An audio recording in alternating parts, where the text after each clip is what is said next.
Hello and welcome to this week's episode of Uncorked with Funny Wine Girl. This is Funny Wine Girl, aka Janine Luby. Well, I'm going to complain. I'm going to start off with a complaint. It is too damn hot out. Okay. Just telling you, this perimenopausal girl is not like this. I'll use this joke and say, I never really thought of myself as cool as Alicia Keys, but this girl is on fire. It is too hot, and I don't know what is going on the East Coast, but it seems to be the norm now in May. It's like one day it's like 50 for a high or 42 even, and then a week later it's like 90. So I'm not loving this heat wave, but nothing's tailored just for me. What are you going to do? So I want to share a couple things here about this episode. First, May, it is the official month of my 5-year anniversary of this podcast, Uncorked with Funny Wine Girl. In fact, May 18th was we'll call it a test. I think I called it a test. It was my 8-minute little mini-sode that I did with my friend Tina Gallagher, who is a romance author.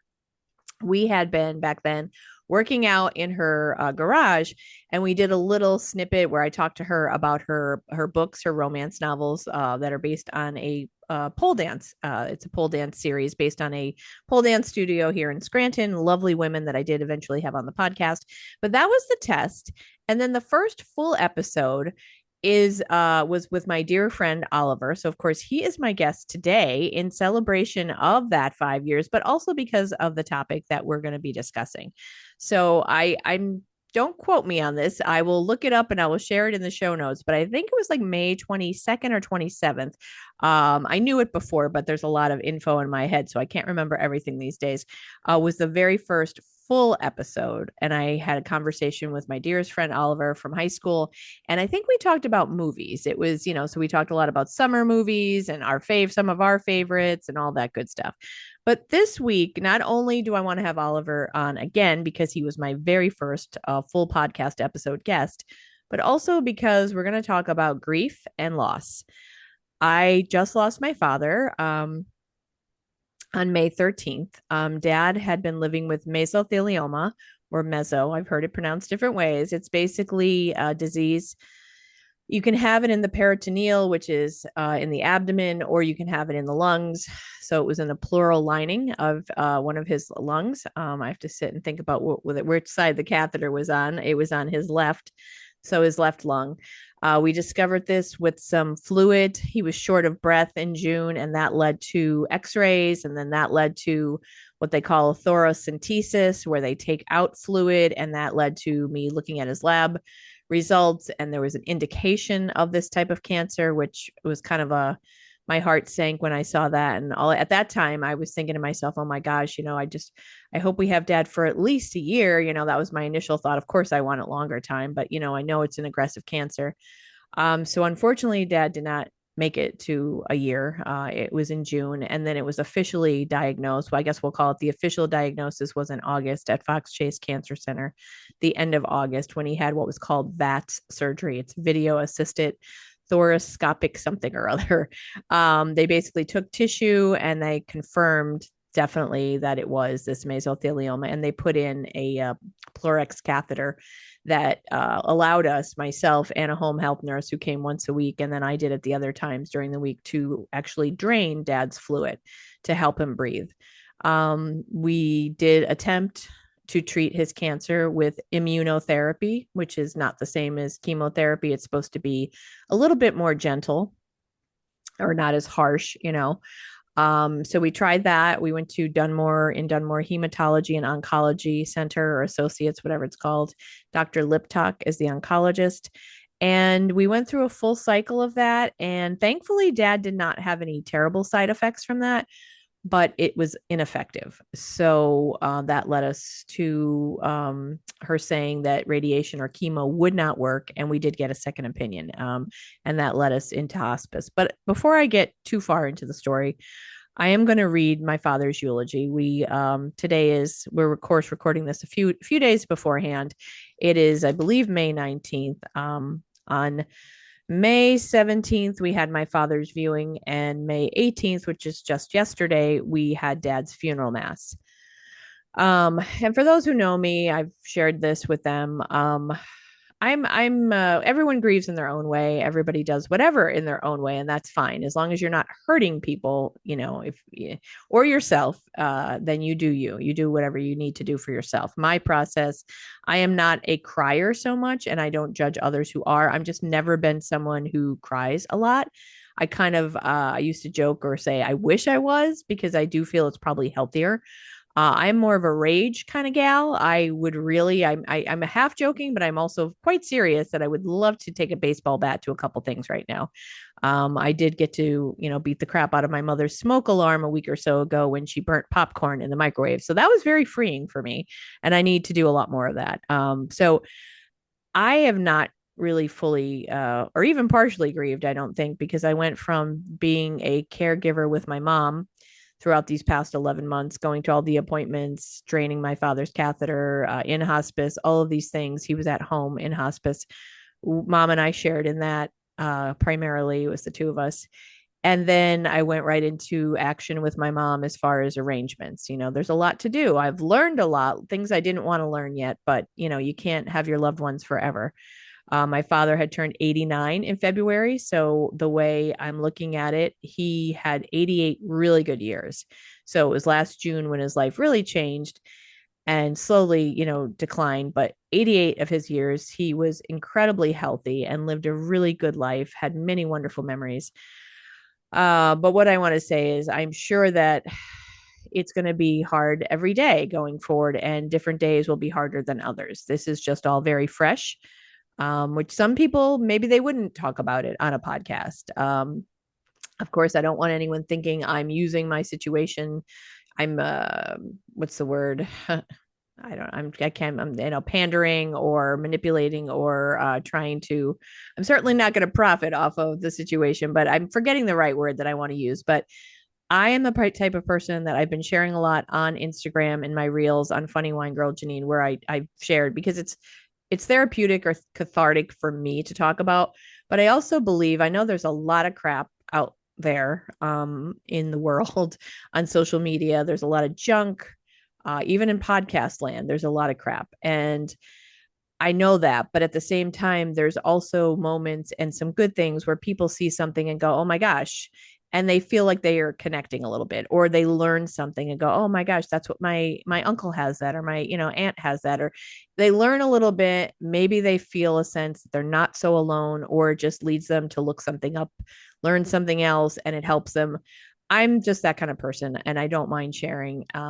So I think the conversation today is one that many people can benefit from, or at least relate to at the very least. So before I get started with Oliver, I am just going to read my father's the eulogy that I delivered. I had the absolute pleasure of writing my father's obituary. That a lot of people, it was actually very sweet. They felt like they really got to know him, the story, and even with my mom. And so I'll be honest, I did not know if I could deliver the eulogy because I just didn't know if I would hold it together. But I knew that I wanted to. And yes, there is a show person in me doing comedy, but it's obviously my father, and it was difficult. But I only kind of cried a couple times or started to, and I held it together. I don't know if that's because I'm someone who I don't love crying in front of people. It came out a little bit, but I was able to deliver this without really crying. And I think it was a good tribute.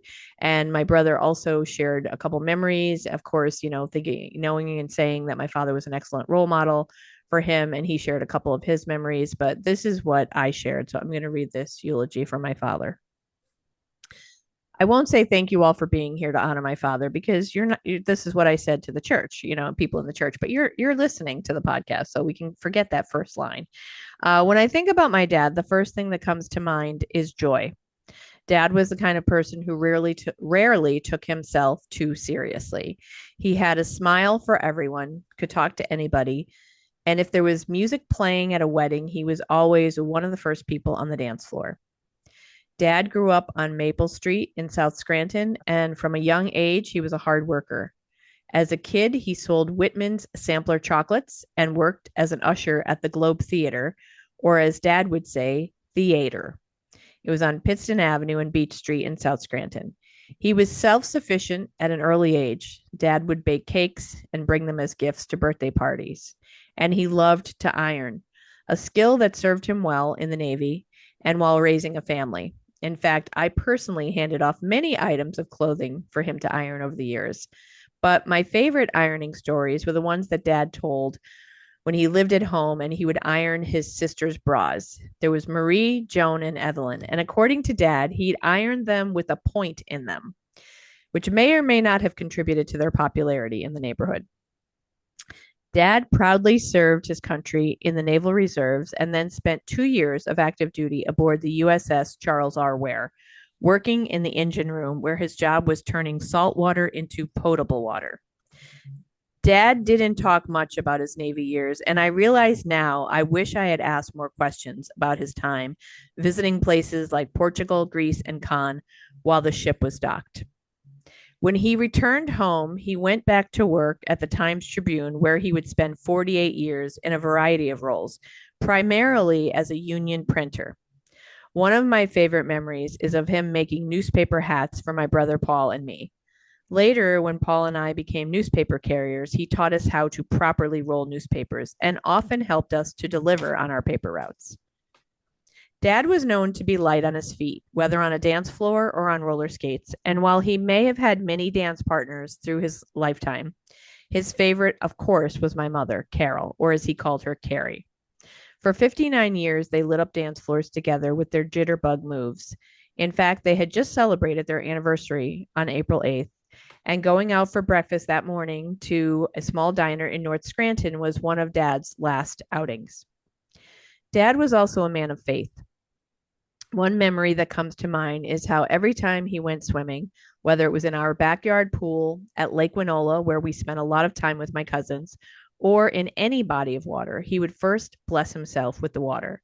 It was a small gesture, but it said a lot about who he was. He was a man of integrity who was fair and honest to a fault, if that's possible. And he was kind, genuinely kind, without judgment or pretense.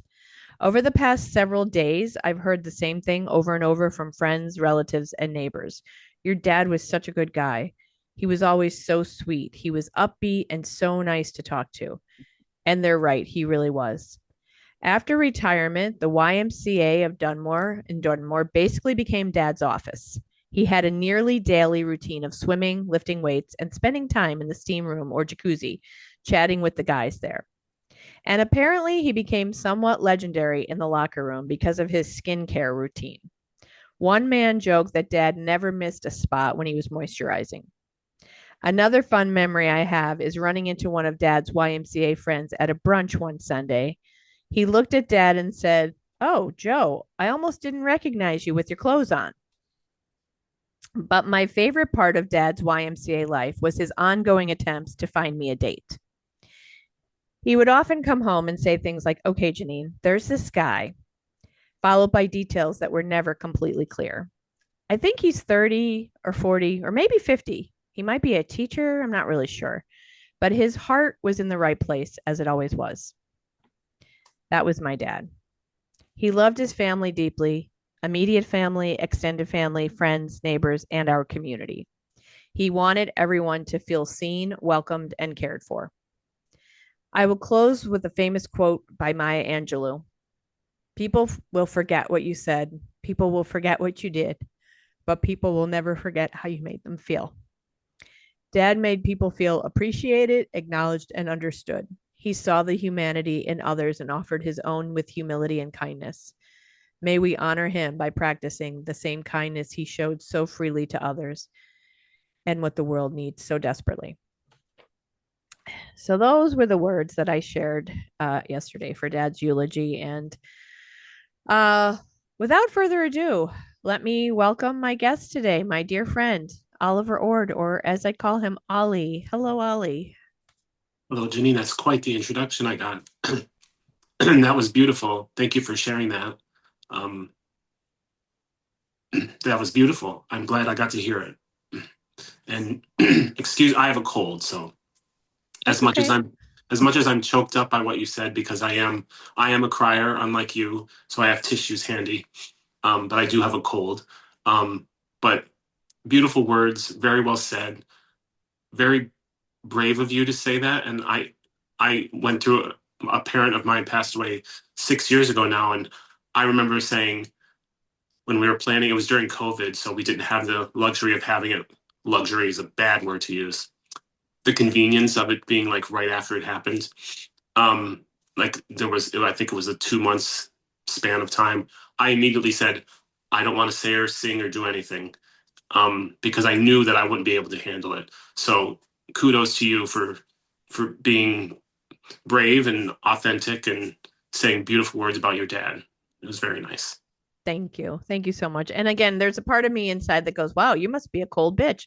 But I think, as I said earlier, we all grieve differently. And the fact is that I don't know that I'm fully in grief mode. And maybe I'm putting it off because I've been busy with mom, like, caring for dad and worrying, like, okay, let me reach out to the hospice nurse or let me do this. And that was what we did. And then this past, dad passed on Wednesday, the details of all the things you have to do, talk to the funeral director, plan the mass, and all of those things. So I've been kept busy. But I did want to, both in his obituary that I wrote and in the eulogy, it really show that he was just such a sweet man, a good guy who didn't judge anyone, and to add humor. And I know if my dad was a strict guy or a stern guy that wouldn't appreciate it, I would never say anything or do anything that would disrespect him.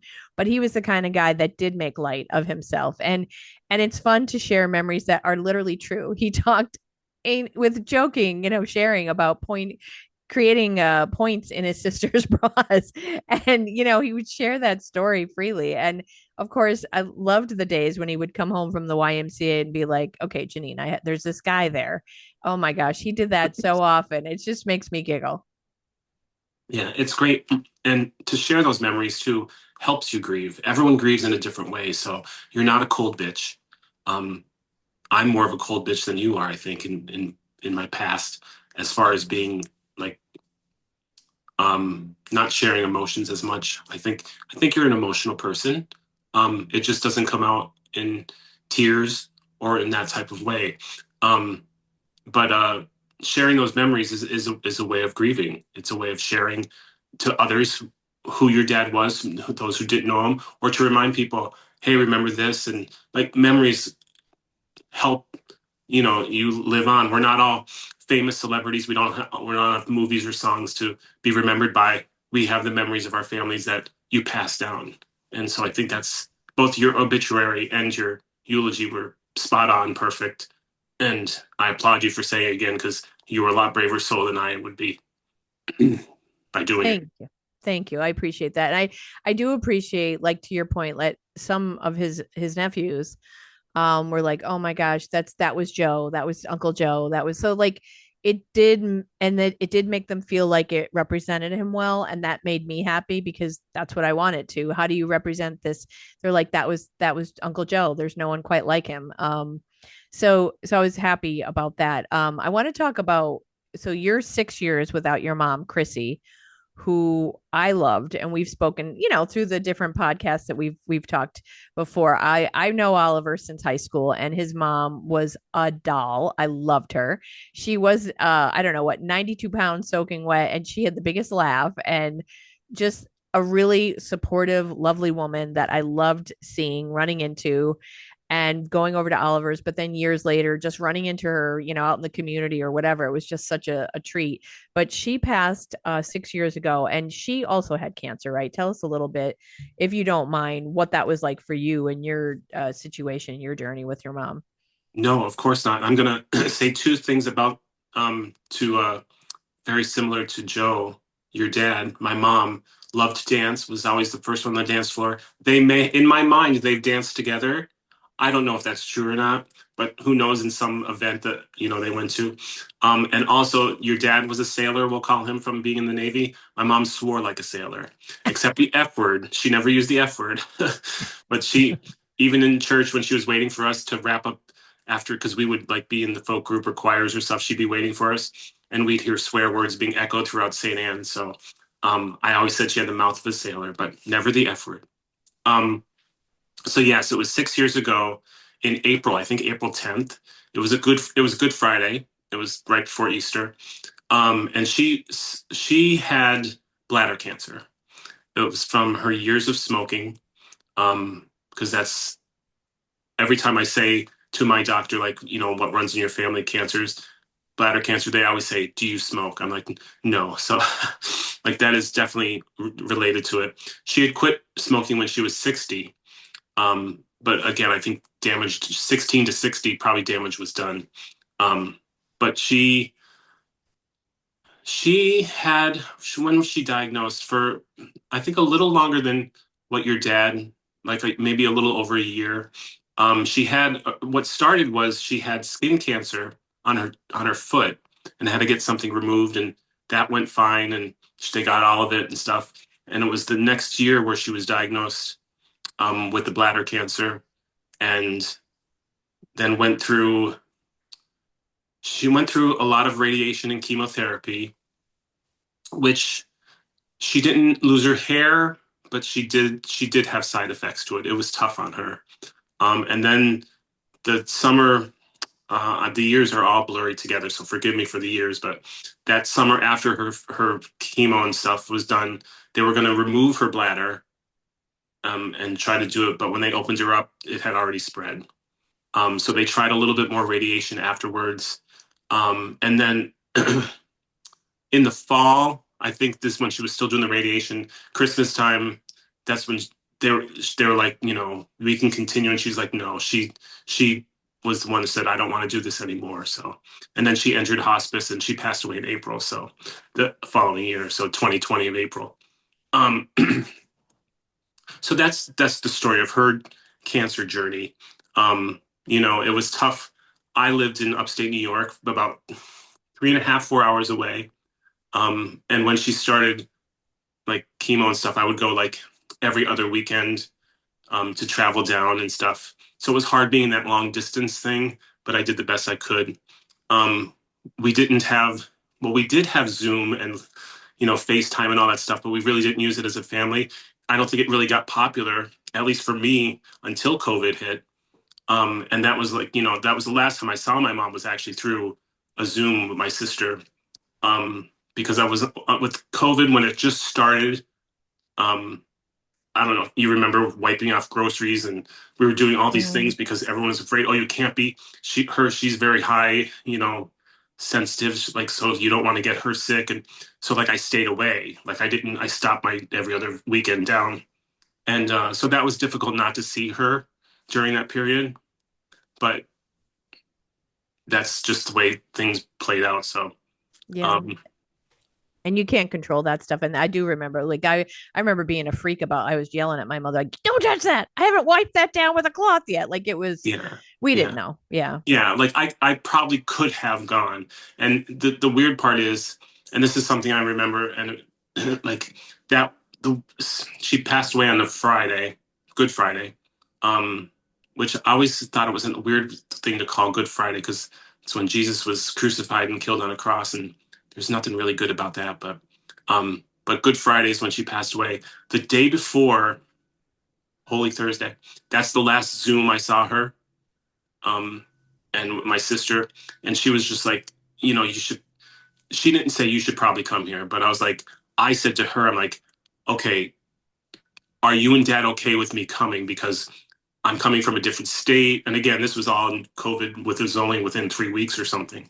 Um, is it okay if you come? And they're like, yes. I'm like, ask the hospice nurse. Like, so I got the okay. I was going to be there that weekend, but I got the call on Good Friday, so I Mm. obviously didn't make the trip. I asked my sister and my dad, like, do you need me there for anything? They're like, we can't do anything now because things were on hold. We couldn't even have a funeral. We couldn't, do anything. So they're like, no, just stay there. And then, so that's what I did. So my experience was a little different. I felt a little bit more removed from it than I wanted to be. But again, those were things out of my control. Yeah. And remind me, because I was there and when you did have a mass at St. Anne's and you had the lunch, how long after was that you were able to do that? Because I know everything was kind of on lockdown. Janine, it's so funny. Everything's blurry to me. Yeah. I Um, feel like, was it a year? I feel like it was the following summer, or am I wrong? Maybe it It, wasn't no, that it long. was just a couple months. So like A she couple passed away months. like Okay. April 10th. I want to say it was in June or early July was the Okay. service. And then the end of July, I came back well, I say came back down because I was up north. Now I'd be going up because I'm south. So confusing. Um, but so it was around that time. And then the end of July is when she was cremated. So that's when she was put in her little box at Indian Town Gap, where my dad's going to be boxed up with her for all eternity. But the service was she was one that didn't she again she drew the line and says, I do not want to have any more chemo or anything like that. Like my time is done. She made that decision. That was her decision. She didn't want. She used to hate viewings. She'd be like, people are just we're here laughing and the poor person's dead in the box. Like that was her humor. So like she was like those were things like she was very, my sister fought her on it a little bit. I'm saying, well, that's really funerals viewings aren't for you, the dead person. They're for the grieving people, the friends, the family that are there for like some sort of closing or cathartic ending, like something like closure with the situation. Again, grief is different with everyone. So we did have a service. We just didn't have a viewing. She was already cremated, so she was in her little tiny box with her picture. Yeah. And that was so we had a mass. Again, excuse my cold. I feel bad. But my sister, I think my sister did a reading. She wanted to be involved. I said no. I knew that I couldn't. I was mommy's little boy, so I knew I couldn't handle it. So I opted Yeah. out. Yeah. And that's everyone knows themselves. And I think it's better when people know themselves than saying, I'll try. And then you're like not getting through it, which I mean, again, that was your choice too. But if you feel like it wouldn't do it justice and you wouldn't be doing well for yourself, that's a choice for you. Yeah. I also didn't want to make that dramatic scene. Mm, I've seen yeah. too many movies where the dramatic scene. I didn't want to haul myself on the altar of the church, and so like Why? I exactly like I would never do that because I don't like the attention given to me. But Yeah. I so like I chose certain like with the program like her favorite hymn was on Eagle's Wings, so I made sure that passage was on her little card, whatever that card they got or they give away or they're there for people to take as a memory. They're death Um, trading cards. is that what they're called? No, I know. no. A little um, dark humor there, folks. A little I dark have a humor. Chrissy Ord, like yeah, I'll trade you that for. They come with bubble gum, like yeah, Oh, I know. Bazooka Joe. Yeah. But again, humor's how I deal with things. I think I've said this to you, and I say this to many friends. Like I wish, because I got lovely cards from friends and family and stuff. I'm like, there's the time that you want to laugh or need a laugh, they're just not there. I'm like, there's got to be a market for humorous for like humor sympathy cards, but they're not out there yet. So, and I get it that some people might be offended by them, but like I could use a good laugh. So when I joke about like the trading card and the bubble gum with it, that's my mom's sense of humor. That's my family's sense of humor. So, but I get like people would be like, some people might be a little bit uptight or like offended by that. I get it. Everyone grieves differently. If we said one thing twice, we'll say it four times. It's just the truth. Yeah. And yeah, to like about the humor cards, they're people that would be offended, don't buy it. You know what I mean? It's like I will say to what you had just said with your family. I mean, I think humor, and this, obviously, I'll give myself a plug here with my business, Laugh to Live. I'm out there promoting laughter, therapeutic laughter. I do stand up comedy. I'm using humor. I believe humor isn't it, and not just me, obviously. There are many people out there who believe that humor is an amazing tool or resource for us, not only to de-stress, but to build resilience, to get through things, to get through challenges, to shift our perspective when we're taking ourselves too seriously or like, oh, we're so important. Oh, no, you're not. Like, here's life just giving you a pause and you can laugh. So it is something, though, that may not come natural for everyone. And it may even people might resist humor, and that's okay. Like I've talked about this before. That's okay, but please don't judge or cancel people who do use it. I mean, the only reason I ever see to quote unquote cancel, and that word gets used too much, no more than Karen and every other stupid thing that I think, it is if someone's being an outright like making threats. they're being outright homophobic or racist or something like that.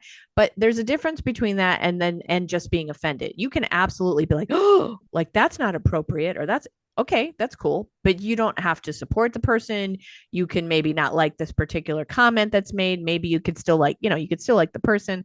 But in this instance, not everyone, like to your point, not everyone does use humor, but for those who do, and you said, you do, my mother and I absolutely used humor to get through the caregiving, the hospice. I mean, I probably have shared this before, but I'll never forget early on, only back in maybe July or August, probably July, dad had his second, what they call a thoracentesis. And that's really just putting a needle into the area of his lung where there's fluid to pull it out because it helps to relieve his breathing and everything.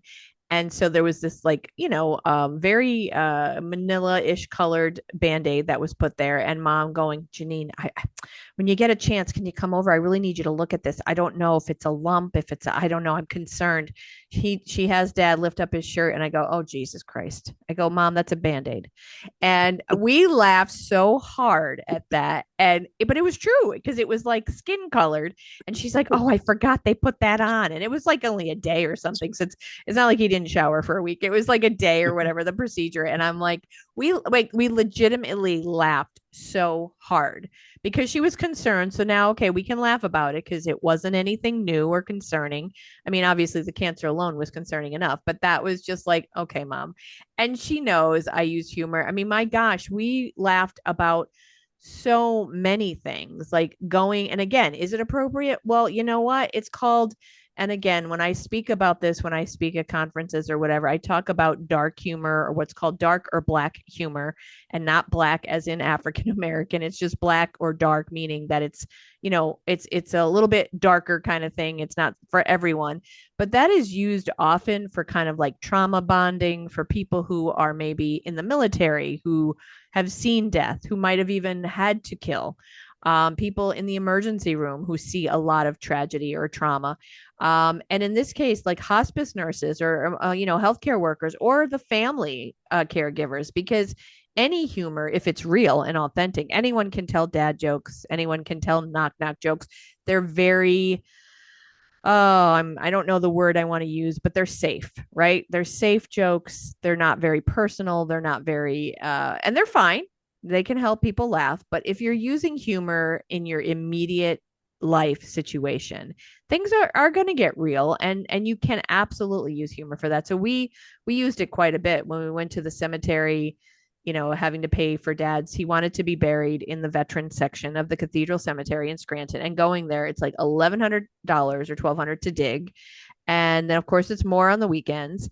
And now my mom wants to be like your mom. She does not want to be looked at. She's like, she does not like viewing. She does not want to be looked at. She's like, that's what I don't want. I said, well, you wouldn't be the one looking at it. We would. But still, she's like, I want to be cremated. And she didn't even want anything. And I'm the one that's like, well, mom, okay, get cremated. And then maybe we can at least have a little like service to remember you and have people stop. Okay, fine, whatever. Yeah. But dad was agreeing to that, but we Sweet. didn't know it wasn't what he wanted. So really, before we even found out he was sick, I was kind of getting on them just a little bit because I'm like, you know what? You need to tell me what your wishes are, and we need to get started on this. So we went to Tim Hughes, who has a couple funeral homes now that he owns over by St. Anne's, and we talked about it. And my dad was just like, okay, I'll get cremated, blah blah blah. And then he said something that seemed like he wasn't, what he wanted. And it was like, well, you guys want me to. I'm like, whoa, no, dad. It's what you want. Mom says she's good being cremated because she doesn't really want a viewing, but this should be exactly what you want. You tell us. That's the time. And he goes, okay, then I want to have a viewing. I want to have a Catholic mass because, I was raised in the Catholic faith. I have stopped going probably on a regular basis. I kind of stopped going to church maybe 20 years ago. But I was, I went to Catholic school. I volunteered at the church block party. I was a lector up until into my 20s, maybe even early 30s. And so I walked away probably in my 30s. My parents went every week up until COVID, and they were watching on YouTube after that. But then honestly, they just did not feel the urge or need to go back. They do their prayers, say their prayers at home. But I will say, and my mother agrees, The mass was beautiful, and we are glad we did. We had a lovely mass for him. My cousin Brad Isley, my dad's great would be his great nephew. My father always thought he's a great singer. He occasionally sings at weddings and funerals, and we are so glad that we asked him to do it and that he was able to. And when we heard the first song, we had chills. He was a beautiful singer, and I think that made the mass so great. My cousins both said a reading. Another cousin did the prayer to the faithful. I did, the eulogy.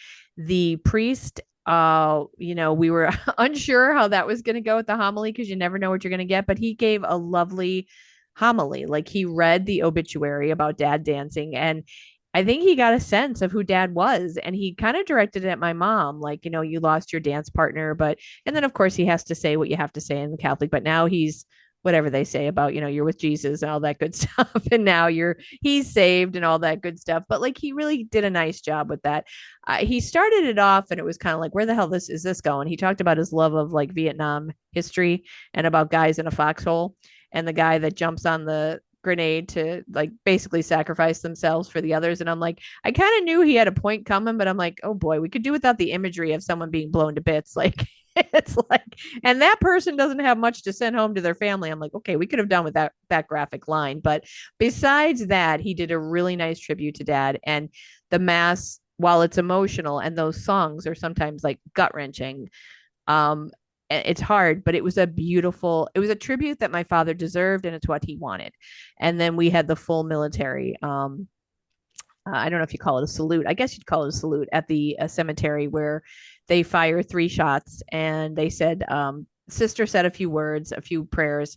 The gentleman there from, I think it was Dixon City, and I forget the exact organization, but it was a veterans organization, said a few words. They did the 3 shots, and then they played taps. And honestly, it was beautiful and it's what dad deserved. And yeah, so it was a really, I mean, you don't want to be like, well, that was a nice day, but again, you also, why not? Because you want it to be good for the person and in their honor, because he was a wonderful guy and it was a wonderful way to pay tribute and send him off.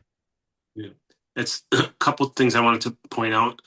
So glad that your dad or that you noticed or your mom noticed him not being comfortable with being cremated or not wanting that, because it's so important to have what you want. Like it's your body and if how you want to be, your mom doesn't want it, that's okay.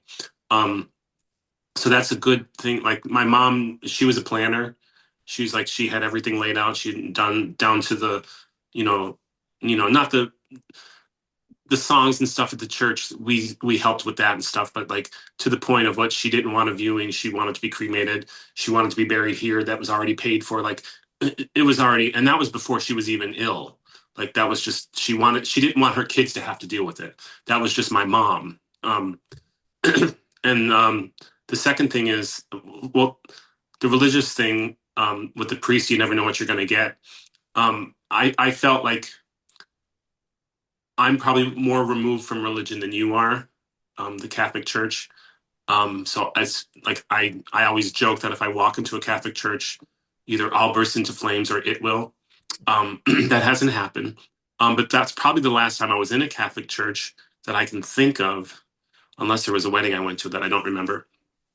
But the priest there, I don't think he knew my mom personally, and you can tell, like, it wasn't as like they try, and I'm not saying that what he said was bad or like not, it didn't resonate or anything like that. I'm sure it did to many people, but it didn't have that personal thing. So the fact that he did his homework, read the obituary, and was able to do, I did giggle about the foxhole thing, and like, he had a point. So, but wherever he got to, but that so it's tough to talk about. People don't talk about death enough. Not that we have to be every day say, well, one more second closer to death. Like I don't mean that, but like we skirt around it as humans. Like that's the one thing we all have in common. And we don't talk about it enough. And so to just to realize our immortality and to realize that, we only have a limited time here on this planet. It may sound silly to plan things like that, but it's important to family. And the other point I wanted to make too was like you said to your dad, like, no, if this is what you want it, and to your mom, like saying, okay, well, maybe we'll have some sort of service for people to say goodbye. That was my sister's point to my mom. Like, okay, you don't want that, but family might need that, or like, friends might want to congregate and, think of memories and good times and remember you. So she was like begrudgingly said, okay, sure. But I think those are important things to keep in mind, you know. Yeah. I I want to say a couple. First of all, I agree 100% about people don't want to talk about death. And even in our own family, like I will say my brother, he's a little more squeamish about, and he and I are different in the sense of when like he never really loved conflict. I don't know now, but I mean, growing up and stuff, it's like he would have, whereas I'm like, what's that? What did you say? What do you want? Like, I want to resolve things. I might be too aggressive at times or whatever, or maybe say something too real that's just maybe not as thoughtful or whatever, maybe it's hurtful. But I am someone that wants to talk about, I do believe to your point, and yeah, you're right, we don't have to be like, well, that's one more day off the calendar, I don't know what I got left, but like we don't have to be like that, but we certainly do need to talk about it more because you're right, it is something we are all going to go through and do, and a person's wishes should be respected, and it should be, and how do you know unless you do have conversations about it or talk about it, and also I think it helps in the after and the grieving because it's the more we talk about it, the more you can prepare for, okay, this person isn't going to be around forever, but even for ourselves, our own mortality, and knowing that, what are we doing, like to pause and go, what am I spending my time on, and is it worthy of the time that I have. I want to bring up two things, but to go back to the priest, I will say this much too. Mom was very pleased with the, overall with the homily. She didn't know where the foxhole was going either. But at first I'm sitting there going, he's like, oh, and they don't have much to send home to the family. So now I'm picturing like, limbs and everything like, oh, thank you, Father Edwards. But he did have a point. But when dad got his last rites, so he was in hospice at home. He was home, and we didn't need a hospital bed toward really the end. So dad's decline. I'm glad that it wasn't long. I'm glad it wasn't painful. Like he was home and he could get around first with a cane, then with a walker, and then by mid-April, he really needed to just get into what they call a transfer chair. So it's not a full size wheelchair, and he was using that like in mid-April, and then toward the end of April he couldn't really even help get up out of it, and that's when we had problems, like mom couldn't lift him, I had trouble, and what they ended up doing, what they call for hospice of the Sacred Heart, a respite, 5 days of respite, and that's meant for the caregiver to take a break, but it also helped us because we're like, okay, what's going on. And then he was in there for 5 days and he seemed to perk up, and he wasn't on any different medicine. It could have just been, they say a lot of times with people with cancer, there's like this toward the end, there's a little bit of a burst where they're like, oh, they're feeling good, and I remember probably only like a week or so before he passed, he was playing on the Kindle that my brother gave him, and he's playing, 4 games of solitaire and explaining it to me and talking to me. So his, of course, with it, he seemed to be feeling good. He had a really good appetite. So we were encouraged. And again, we aren't, I think it's important to be realistic. I know sometimes I probably border on a little like realistic but cold, but or too pragmatic. But we knew we weren't going to have him forever. I mean, the treatment stopped.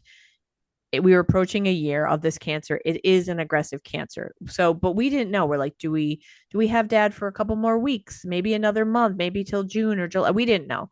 So he was in respite for 5 days. He came home. Gosh, he was home on like Wednesday night before Mother's Day. So and he was okay, but he was in a hospital bed at that point, and we knew he couldn't move. So you have to know your limits, and he was going to be in a hospital bed. Thursday morning, he was hungry. Mom made him eggs and toast. He ate that, and that was like his last regular meal. From there, it kind of declined, and he had a hard time, getting words out. So that weekend, which I can't even, I guess it'll be 2 weeks this weekend. I can't even, like, to your point, the days start to get like, what day is it? The hospice nurse was more or less like, okay, it's probably going to be a week. He actually lasted longer than she expected. She said Joe is very strong, but she said, do you want me to reach out and have someone come and give last rites because he is Catholic? And we said, okay. And now in hindsight, we probably should have said Father Edwards from our excuse me, the parish we grew up in, or I grew up in, where my parents were married, Holy Rosary, which is now called Mary Mother of God. But, mom can be a tough customer. I love her to death, but she didn't love Father Edward's homilies in the past. So she's like, I don't care who they send. I don't really love him, whatever. And he ended up doing a nice job. So I want to give him credit to that. But for Dad's last rites, we're like, okay, whoever. And the priest they sent, and I won't name him because I don't anyone out there in Scranton who might be like, I love him or he's my nephew, like whatever. Um, the guy they sent, the priest, excuse me, they sent, it is for some, what I want to say is it doesn't matter what profession you're in. Some people have more charisma than others. Some people have more of a natural warmth than others, empathy than others. And some people are just people who are just matter of fact doing a job. Even if it is a quote unquote calling or vocation, it can still be delivered in a kind of mechanical manner. This person did read the prayers. And I mean, it was, oh my gosh, I was holding mom's hand for the Our Father. She was holding my brother's hand. And we were kind of all getting teary eyed because it was like, standing over dad. And it was like, oh my gosh. That was on a Saturday. He died Wednesday. And he did end up kind of perking up that afternoon. He had a visit from his one nephew and he was hungry. So he had about 3 or 4 sips of a milkshake. Again, that was kind of his last like real. And at this point, he was, getting certain medicines because he was having hallucinations. So that was every 6 hours. He was on a regimen with that. And morphine eventually for the heavy, not because of pain, but because of the breathing. He had needed to have comfort in his breathing. And then occasionally lorazepam to help like for calming and to help him sleep. But that was so he got the last rites, but like mom and I were like, oh, we were very disappointed in that priest because it wasn't warm at all. He didn't know us, we didn't know him, so there was no connection. And because he doesn't apparently have natural warmth or empathy, it was kind of transactional. It was like a business transaction, and that was unfortunate. But the other thing I wanted to say, we were talking about like understanding, talking about death and understanding our own mortality. Before I hopped on here today with you, I was actually watching it on YouTube, one of my favorite podcasts, and I've referenced this before, the Handsome podcast with Tig Notaro, Mae Martin, and Fortune Feimster. And if listeners don't know who they are, they're three comedians, actors, performers. Tig Notaro has probably been around performing longer because she's also the oldest, but her story is also interesting. She had been through a double mastectomy. She had C. diff, which was very serious. Fortune Feimster's, I think now coming into her own. She's really becoming popular. In fact, she'll be in something in July on Netflix with Will Ferrell. And then Mae Martin, they've been probably maybe the less known of the three, but Mae has been doing some music, does stand up, has a really good show on Netflix, Feel Good, that was somewhat semi autobiographical about their life. But anyway, I listened to the podcast, and before I hit record with you or hopped on here, Tig Notaro was talking about she got rid of her Instagram. And I think, okay, yeah, she is a celebrity and she's not like a household name, but still, she lives in California. She is celebrity status. So you think, oh, they're different. But the way she worded it, it wasn't about, being a celebrity. It was about what she talked about, and May as well, hit home because it really is true, I believe, for all of us, anyone who's on social media. She said she didn't know anything about the Met Gala before. That wasn't something she followed. And this year, for anyone who doesn't know, like Jeff Bezos sponsored it or whatever. He's a billionaire. A lot of people were boycotting it. A lot of other folks did not boycott it, and they went. And it's all about fashion, and some of it is art and fashion. And I love that Tig is very fair because she's like, you know what? I'm not judging. There are different points of view, and it is good to have conversations. And she said, more or less, I can't judge. I forget how she phrased it, but I loved it because a lot of us will sometimes point fingers, and I do it too, like pointing, and I go, okay, you're not perfect either. And it wasn't about perfection, but how she said it was very well put, that like, it's hard for all of us because we're humans. We're not always making choices that align with or are congruous with uh our beliefs and I don't like that. Like me, I want to help save the planet, but I'm not making every decision I make isn't to help the planet, because sometimes I am creating waste. I am making a decision that is not the best. So that was kind of her point, but we're doing it. But her point wasn't to judge anybody about going or not going. She was like, I didn't even know this existed before. And now she said, unfortunately, what she didn't like is she felt like a tool. she was being sold this in her feed and she didn't care about it. And she said, all of a sudden, she's fallen down this rabbit hole where she's watching all this stuff and she's like, I don't care about this. I don't want to care about this. So she was getting off social media. But her point was, she's like, I wanted that time. Not that she said she spent much time because she's not a celebrity who posts a lot, but she said that time can be used for something else. And the conversation was really, I think it's really true about many of us. I won't assume, but I mean, let's face it, there's tons of people on social media. What are we spending? What could we be using that time for otherwise? And not just time, even, but like she said, connecting with people on social media that she only knows through social media. Like, do you need to have those relationships? Are they important? And maybe they are to you. But for her, she's like, I don't really know these people that well, or, and I liked the point she was making. And I'm going to bring it back to the mortality part because she just says she wants to be more maybe intentional might not be the right word, but that's kind of the idea. I want to spend more time doing the things that truly matter, she said. And then, like, to Fortune's point, she said she got together with two friends of hers from when she's been in LA for about 20 years that she hadn't seen in so long, and it felt so good to sit down with them and have a 2-hour lunch. And so their point was kind of like those things that are always on the back burner, like, oh, we'll get together sometime, and you squeeze it in. She's like, those are the things that shouldn't be squeezed in. They need to be what we're spending our time on. So I listened to that before I hopped on here with you. And it's just like, I feel like that's a good part of it, being more intentional. And it's been something that's been on my mind the last year. And then taking that mindfulness based stress reduction course, lately I've been getting so worked up for a variety of reasons, from neighbors blasting music, burning shit, and all that stuff. I've like, oh boy, that mindfulness stuff is just right out the window because I am not doing it.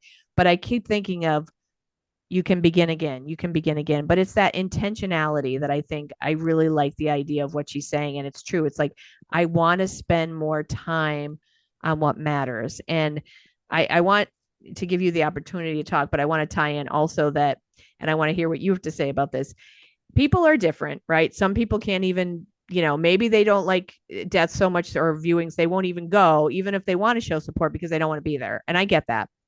But I'm taking an approach almost as an observer with folks that I've shown up for who I'm not seeing now. And I don't want it to be tit for tat or what do they call that, quid pro quo or whatever. But at the same time, I don't think it's wrong to make note of people who are in your life who give back or who support you, and you to go, you know what? Okay. Because the folks who don't, maybe you can kind of let that relationship slide. And I think that goes into intentionality, where it's like, if you only have so much time, you can make a priority for the folks who make time for you. So, all right, now I'll zip it, and I want to hear your thoughts. Wow. I know. You I'm gave me, sorry. I'm I have sorry.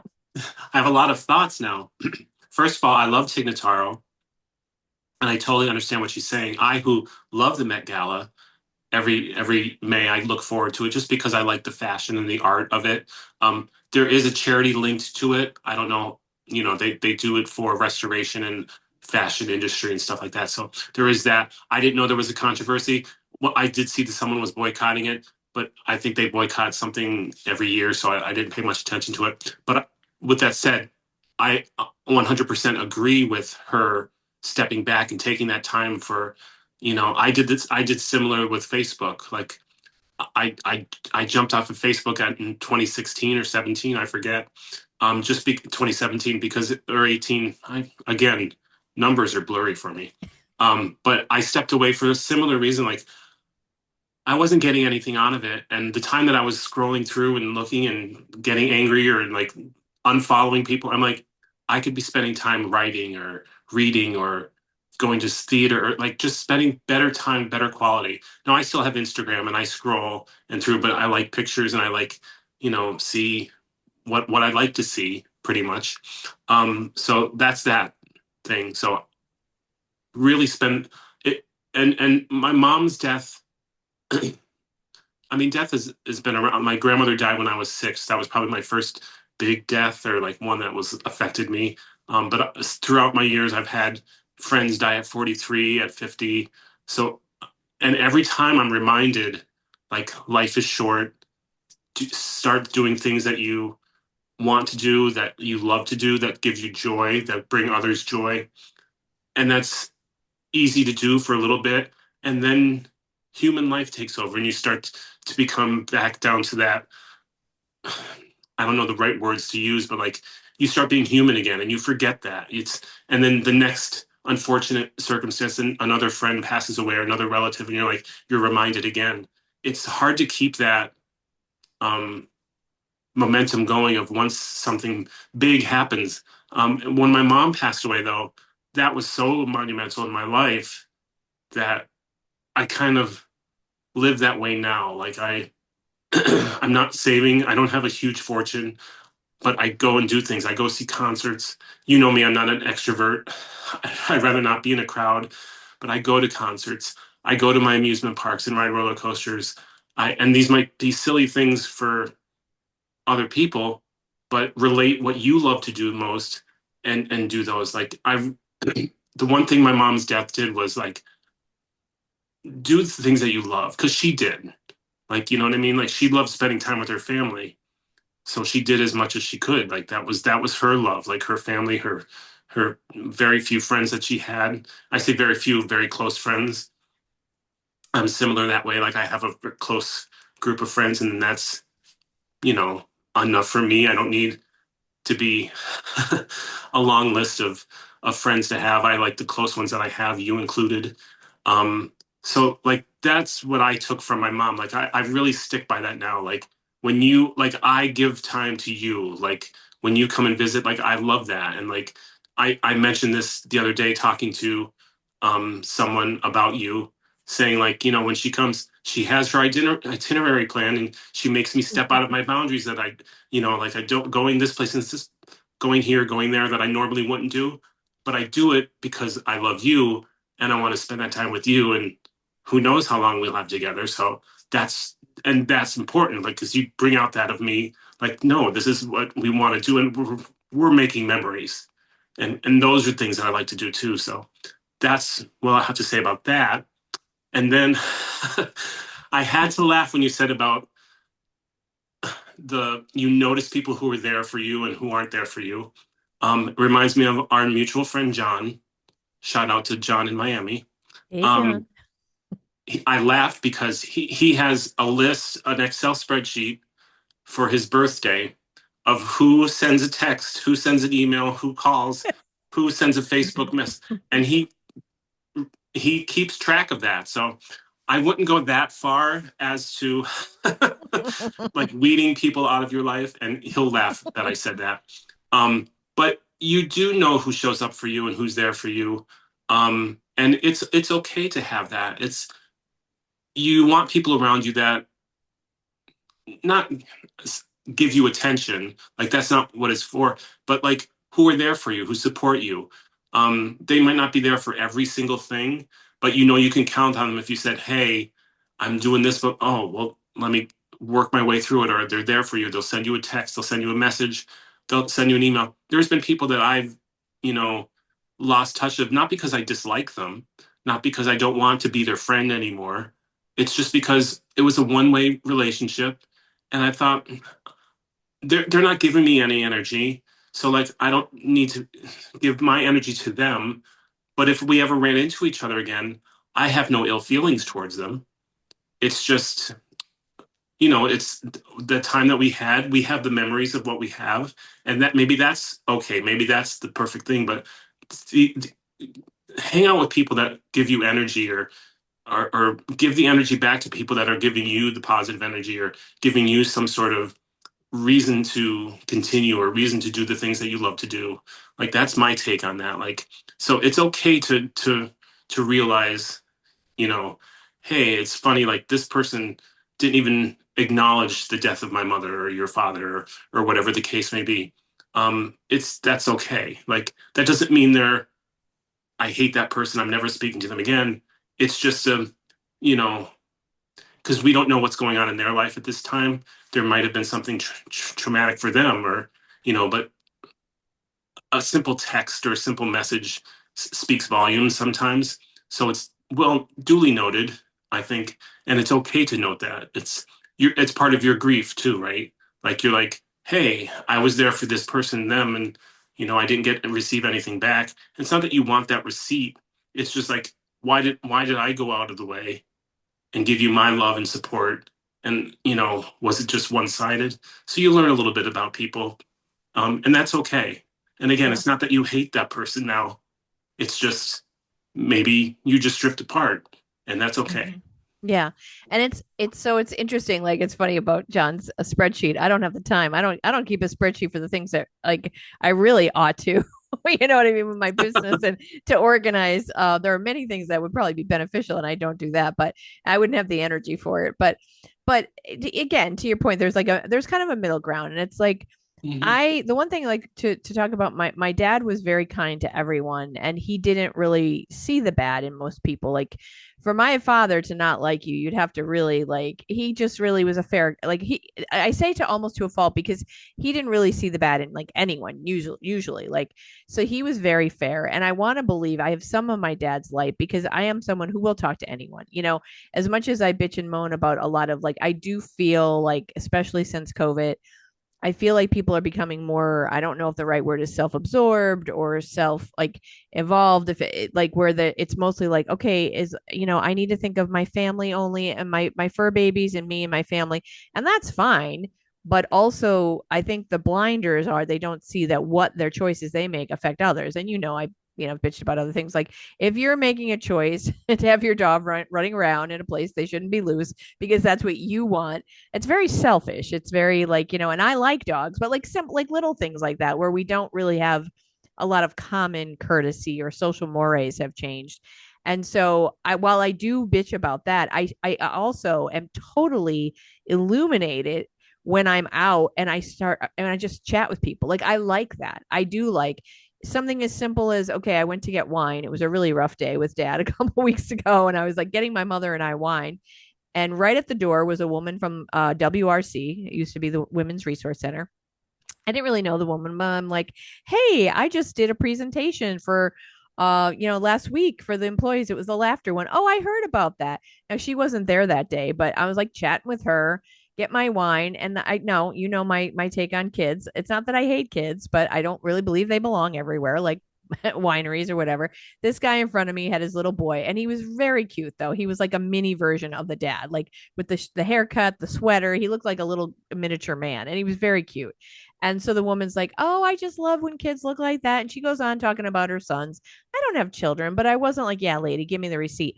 It was just nice chatting with her, and I do love that. I love exchanging smiles, exchanging words like that. But there is part of me that wonders or worries now that my dad passed because again it has not fully hit me yet but my business is to kind of to spread kind of joy like and I don't mean to be like oh I'm just so happy but like to share therapeutic laughter and humor. Now, the humor stuff, the stand up is at some point going to be, I have to pepper in the jokes that are darker because I don't think I could do a whole host of those unless, although I am, side note, planning on something possibly with Mary Ray Patch. And I want to reach out to Gab Benesso and possibly Carol that I had on the show and doing more of a giggling through grief or laughter and loss kind of thing because I dedicated to jokes about loss and I do think there's a place for that. But on a regular show, I know that I can only maybe use a couple of those jokes because the audience doesn't want to hear all about grief, maybe. Um, but my point is, and I kind of lost my point because there goes my mind, but I worry a little bit that, like, am I going to have a genuine heart of really spreading joy or wanting to spread joy now that I've lost my dad? I do believe in it. And in fact, in some ways I'm like it might even be strengthened because humor did help my mother and I get through this. But I haven't had to do any presentation yet since I mean dad just passed literally a week ago, not even a full week. It'll be a week tomorrow. But I do worry about that. And that's something that's for me to worry about. And I don't think it's going to be an issue because I still believe in it for all of us.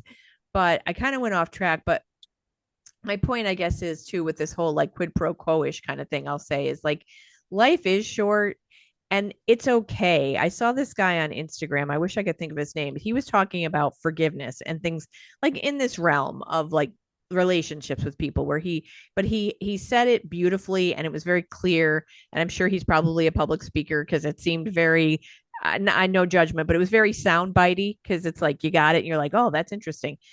Whereas forgiveness, he was more or less saying you can forgive someone, for example. It doesn't mean you have to still allow them access to your life. So you can be like, oh, I forgive you, but I'm not spending time with you anymore, you know? And so for me, I'm not exactly keeping score, but I am surprised right now, although this is fresh, just happened. I don't expect everybody to make the viewing or the way, you know, or the mass. I get it. And I do that. I do totally get it.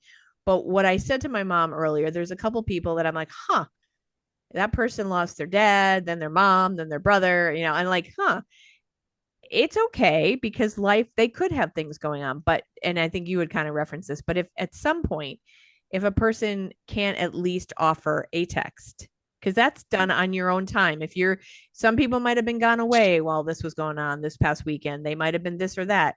Okay, that's fine. But if you don't at least offer a text, a call, well, I mean, no one calls anymore. Excuse me. I didn't really mean a call, but I mean, they could call, but a text, a message, a card in the mail, a message through Messenger because I'm on Facebook. I did receive some of those.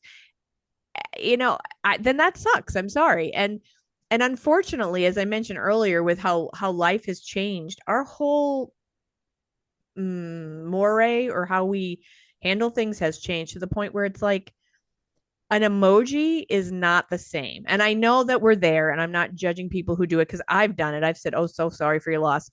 And depending on my how close I am to the person, if I'm closer, I might reach out with a text. I might go to the viewing. I might send a card. And I get that, but and this was a kind of a point to go back to Tig and Fortune. What they were saying too is that unfortunately, this while social media has the benefit of you could get to know something new or different or learn about someone who's in a different country or whatever, and there's that's cool because you feel like, oh, social media is bringing us together, but it also gives you a false sense of community. You don't know these people, and at the end of the day, the beginning, the middle, the end, I don't love that expression, the end of the day, because it's like, yeah, the beginning of the day, the middle, the end, whatever.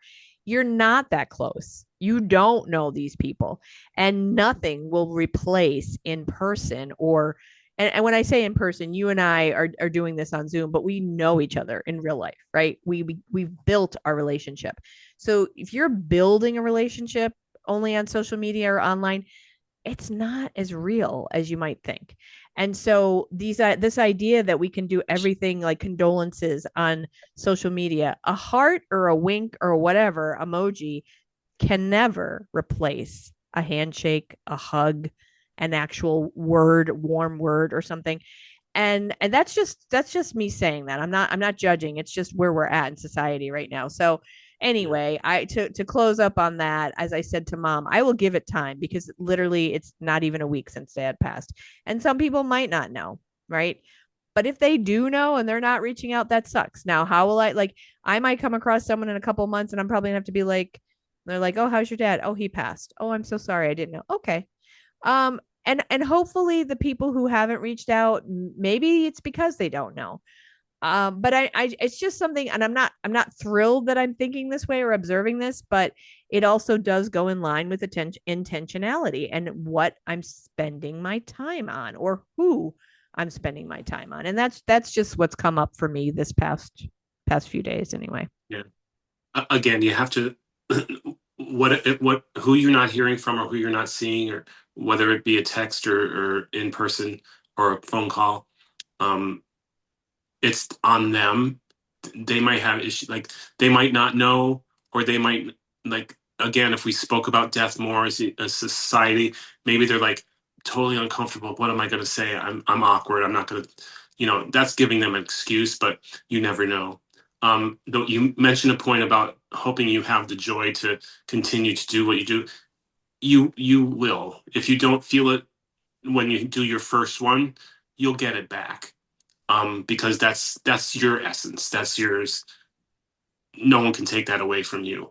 And you're gonna have the memories of Joe, your dad, to like, and you're gonna remember. Grief is a weird thing. Like, you might have grieved when you found out he was ill, and then you were grieving throughout that process because then you're like, oh, we only have X amount of time with them left. I went through the whole same thing, and then when it happens, you're like, shit is real. It really happened. Excuse my language. But, and then it hits you in a different way. And then, like 6 years later, there's still, I can't listen to my fifth favorite Madonna song still because it just reminds me of my mom. So it's going to pop up periodically. And you're going to be in weird places. You're going to be like driving alone. You're going to be with a room full of people. It's just going to hit you at that time. And that's okay. Like that's your normal, that's your body, your mind dealing with the loss. And it's not, nothing's wrong. Like the feelings that you're having aren't wrong, but the joy that you're, if you don't have that joy, your first presentation that you do, you'll get it back. You will, because that's part of you. And you're going to use the memories of your dad. You're going to use all the good thoughts and all those good things. Cause I don't, like my dad, when after my mom died, he was he got upset once because he's like, I don't want to remember her like that, because she turned into, I called her Skeletor, not to her face, but like she was a tiny woman, as you had mentioned already. But when she was, cancer really sucks, and really, like, I mean, she just was nothing. And he's like, I don't want to remember her that way. And I was like, then don't. You have 50, almost 55 years of her marriage, and 4 years before that. Think of those times. Think of all the happy times. I'm like, that's what I do. Like, I don't think of, like, when I picture her, I don't picture her as in a hospital bed in their apartment. I picture her dancing, or I picture her, at church swearing, like things like that. And that's what you need to. And again, everyone's different. So when I say you need to, that's you plural. Like, that's what you need to find your own. You'll find your own ways of dealing with it and remembering and going through that. So it's a process. They don't say that. And, people say, oh, well, I'm going to be grieving the rest of your life. Yes, you will. But it's not going to be that heavy. Oh my goodness, I can't believe it. I can't live. I can't breathe. I can't, it's that grieving of, you miss them. Simple as that. Yeah. Well, and I to your point, I get that because I expect that, like I said, I haven't like really, really cried yet. Like fallen apart. And I worry where that's gonna happen. And I hope it's not out publicly. Hope you're in a Uh safe space. yeah, exactly. I hope I'm in a safe space. But like and to your point, you mentioned like the Madonna song. Like I know there's going to be moments like, my gosh, in June, Father's Day is coming up. I don't know how that day is going to be. It's going to probably be difficult, right? Or something, past a place that we were with my father. I took him downtown Scranton, a Loyalty barbershop, a few times to get his hair cut and a shave. We did like maybe 3 times in this past year since he's been sick, to give him a treat. And just seeing him in the chair is just like really, he looked like a new man when he came out. It took like years off his face. He looked great. But so I'm certain places, certain things, certain memories, they are going to hit hard. But and that is, I think, like you said, lifelong, and I expect it to be. But like I'd like to believe it in your point of, it's like it doesn't have to be heavy, can barely breathe every day. It's just feel the feelings. And I mean, I hope I am not just saying it. I need to, that expression. I always mess up the walk the walk, talk the talk.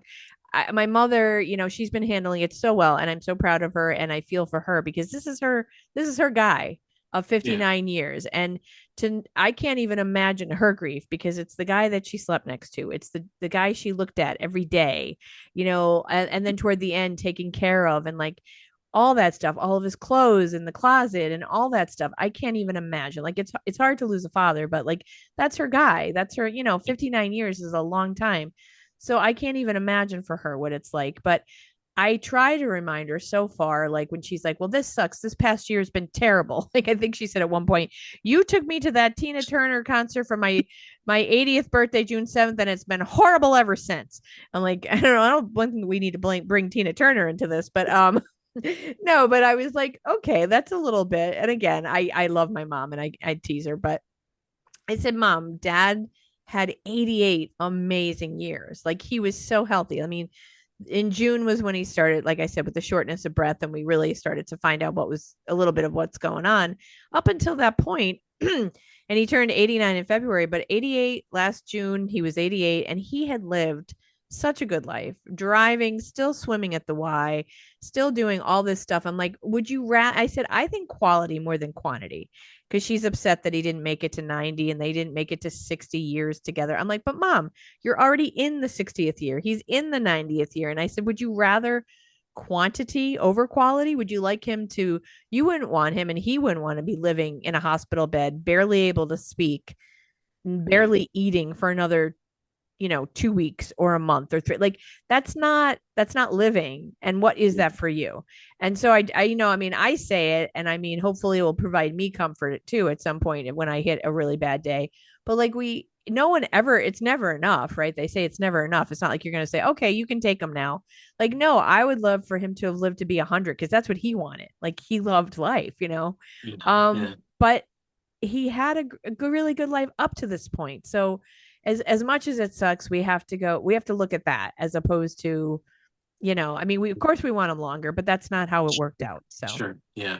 And I one story. My mom, she was 75 when she passed away. She turned 75 in March and passed away a little 3 weeks later. Um, so my mom used to always say, like, you know, when her dad died at almost 91, she, like, there was always that joke, or when she saw a celebrity, she'd be like, oh, he was 78, oh, he was so young, like, and that number would always get, as she would get older, oh, he was 82, oh, he was so young. So like when my grandfather passed away, he was almost 91. I was like, in my head, I'm like, jokingly, he's so young. And but like she was, and I had just lost a friend at 43, like right before that. So like I was like, Mom, he had 90 great years. Maybe the last three weren't, he suffered from Parkinson's, and the last few years weren't the best. But he's before that, like 85 tremendous years. I'm like, that's wonderful. And her point was, but it's still my dad. yeah. So Yeah. And you know what, people, it's, as you're saying that, it reminded me of what mom was able to get in and get her hair done before the viewing and the funeral. And the other one of the women that was there was kind of like, I don't love this approach. And I think people mean well, but we're always coming from our own perspective, right? And like, well, you had a good father and you're lucky you had, like, don't tell me that way either. Like, well, you're like, okay, simmer down over there. It's like I should be walking out thankful. Like, I get that. I do yeah, have great gratitude, but I'm still allowed to have a grief for this loss. Like, of course, absolutely. we didn't want him to live longer like this, and in not living a quality life, but at the same time, please don't, like, say I'm sorry for your loss and then zip it after that. You don't have to go, but you're lucky because, okay, you can hold on to that at least for a little while. Let us get through this. And I got that a little way with my mom saying, like, my friend was 43, he only had X amount. But that's the point, is like, it was her dad. Like, she has the right to grieve Mm-hmm. that, and like she wants to. And don't be hard on yourself. If you don't cry, if you never cry, that's okay. It's just the way you grieve. You might call me one day and I'll just listen to you cry, or you might never cry. And don't put that pressure on you of, like, I know I'm gonna break down. You might not. That doesn't mean you didn't love your dad as much as you did, and that you don't miss him and all that stuff. Everyone grieves differently. Me, I'm a crier. I've choked up a few times already today, blaming my cold on it. And I cry all the time, like, of weird things. Every Mother's Day sucks. So like Yeah. Father's Day coming up might be a trigger for you and stuff. But don't be hard on yourself. Let it be natural. That's the only thing I could say is, if your body's feeling something, just go with it and stuff. Um, and I could send you sad movies to watch and help you along. I've had a couple, like, a couple of the songs in church, I was like crying a little bit. I guess that's it. I've had some tears. I just haven't totally. And I know for myself even that I do tend to, because I wanted to keep, quote unquote, keep my shit together these past Sure, several months, sure. because shit had to get done. And it's true. It was like, I mean, it's a lot for mom, but, like, she's also 80 and has diabetes, and she is very healthy. She's Yeah, keep taking great care of herself. She'll be 81 in June, but, like, making the phone, I have to say, I mean, again, I say I've learned a lot through this process. A lot of it I didn't want to have to learn, but, like, I don't want to turn negative, but there's so much you have to call, but you have to call twice, you have to call three times, whether it's healthcare, whether it's insurance, whatever it is. It's like, oh, this person's not in today, so we don't answer that question. I mean, a lot of bullshit out there. yeah, And so I had to be kind of a little bit of a bulldog and like, the advocate, so to say, the strong advocate. And so I've been in that mode. And I know that inside I've been holding on and not really wanting to let go. So hopefully at some point I will completely let go. And maybe that will be crying. Maybe I will find that rage room. Mary mentioned that she has a friend who has a junkyard. So maybe I can smash some old cars and break some headlights or do something. I don't know. But and that would feel therapeutic for me. I know there's such a thing as rage yoga, and I know there's an instructor in the Philadelphia area. He actually came up, I don't know if it was him. It might have been a different group that did like a pop up kind of thing. He was at the brewery here in Pittston, close to Scranton. It was one session, and I guess I don't know if you scream or not, but there's beer at the end of it, and you like rip something up or burn something. I don't know what the hell the deal is, but I wouldn't mind attending something like that, or even just going outside and screaming. That might be the way. Yeah. Just I'll just warn mom beforehand. Carol, you're going to hear some screaming. I'm fine.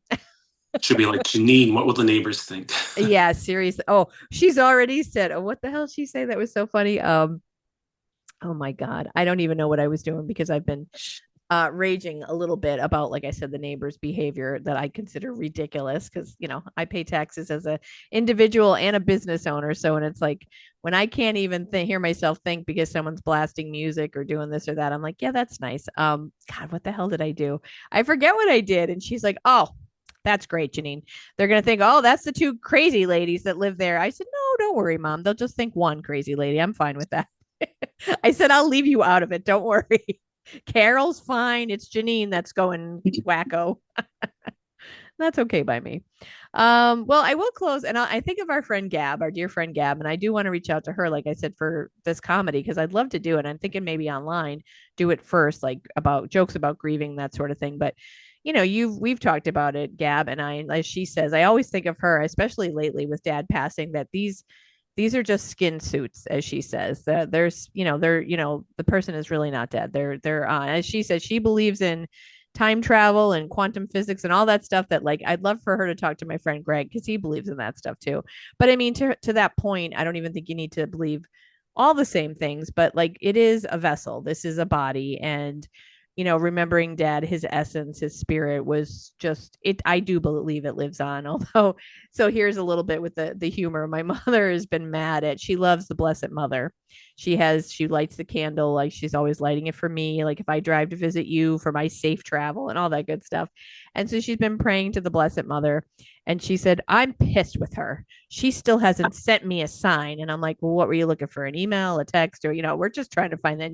And just to make her laugh. And then she's like, well, no, I thought she thought she'd see a vision. And I'm like, well, that's a lot of pressure. And she's like, well, or in my dream or something. I'm like, well, maybe it's going to be more subtle. Give her a break. So she's mad she hasn't had a sign from the Blessed Mother, but maybe it'll come. I said, maybe you're putting a little too much pressure on these signs. Mary, that's a lot of pressure for her. She's got a lot of people That's what I praying to said to her. her. I'm like, girl, Mary might just be busy. Give her a break. Give her a beat, huh? That is so funny. And so Carol. It is. Yeah. She's like, I'm pissed at her. I'm like, all right, well, let's give her a little break.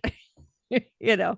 And so I'm like, well, maybe because she hurt her back lifting dad and she's been going to the chiropractor. I'm like, maybe she's the pain in your back. She's there. She's present. It's a different kind of sign. It's not the sign you wanted, but she's present. I don't know.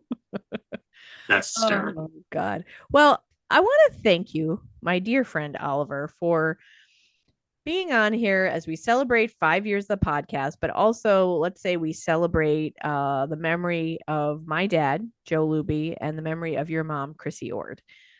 This is a good conversation, and I do wish other people would talk more and not just, I know a lot of people probably like remember their loved ones and talk about them, but having healthy conversations about death is important.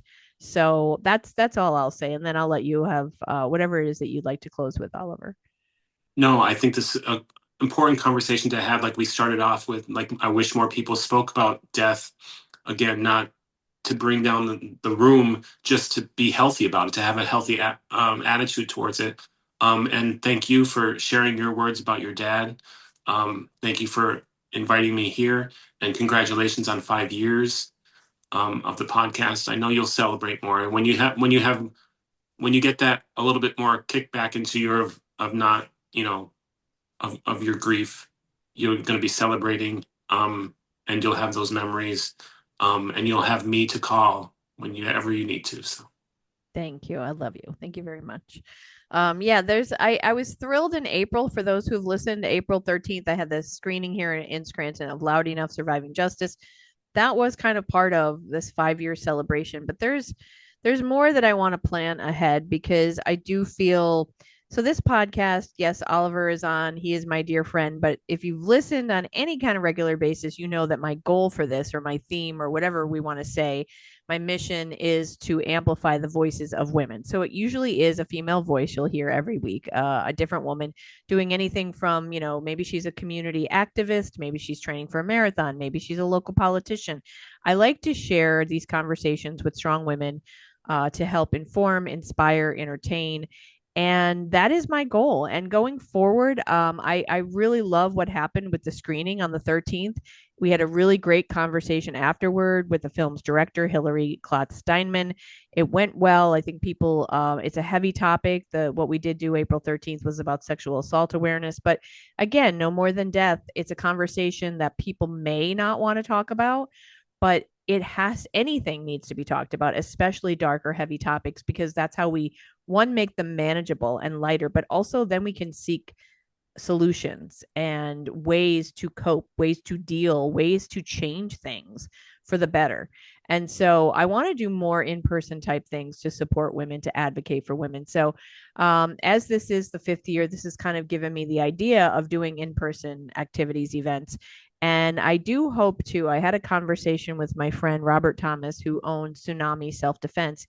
He has been on the podcast in the past. And then he had Margaret, who has instructed with Tsunami Self Defense, all about how women learn, protection, different self defense moves, how to be more aware. And we want to do something like a sip and safety kind of event in person. Of course, I say that, and I do think that's important. But of course, what I'm sharing more on Instagram these days is this idea of why do we have to teach women to put their hands up and defend? Why can't we teach men to stop harassing, stop assaulting, stop raping, stop killing, stop doing violence against women? And that does need to happen. But sadly, in the meantime, it is important too that women get some tips on how to protect themselves. I mean, we can do both simultaneously because we need to do both. So that is something in person that I do hope to do maybe in the coming months. But just follow Funny Wine Girl Janine on Facebook and on Instagram, and you'll see what's up, what's coming along. And if you would like to be a guest here, like I said, I do focus primarily on women. Reach out to me if there's someone in your life like you're like, oh hey, my Aunt Hilda is amazing, she should be on. Talk to Aunt Hilda, see what she thinks, and then reach out to me. If it's you, reach out to me and say, hey, here's my story, I want to be on your show. I'm always looking for fabulous guests. And if you would like to support important conversations like these, please reach out to me if you would like to be a podcast sponsor. I have affordable packages, but I also have one-time shout outs that are as low as $25 just to get out. Maybe you're a new business or you've got an event coming up and it's a quick shout out. I'm happy to do. And I understand if that's not in your budget. I totally get watching the budget. That's me too. I'm strapped as well. I understand. So what you can also do, or I should say, instead of, if you don't have the financial ability, you can also just share the podcast. That's another great way of helping out. There's a lot of voices out there. There's a lot of noise out there. But if you happen to like what's coming out of my mouth and you think other people should hear it, then please share it. And you can go to Apple, maybe give it a 5-star review, give it a little testimonial, write something, or just hit the 5 stars. That would be helpful. I'm not as familiar. I will totally plead ignorance with how Spotify works, but maybe you can go out there and rank it or give a review. That would be appreciated as well. So I'll wrap it up there and say, I appreciate you from the bottom of my heart and the bottom of my wine glass.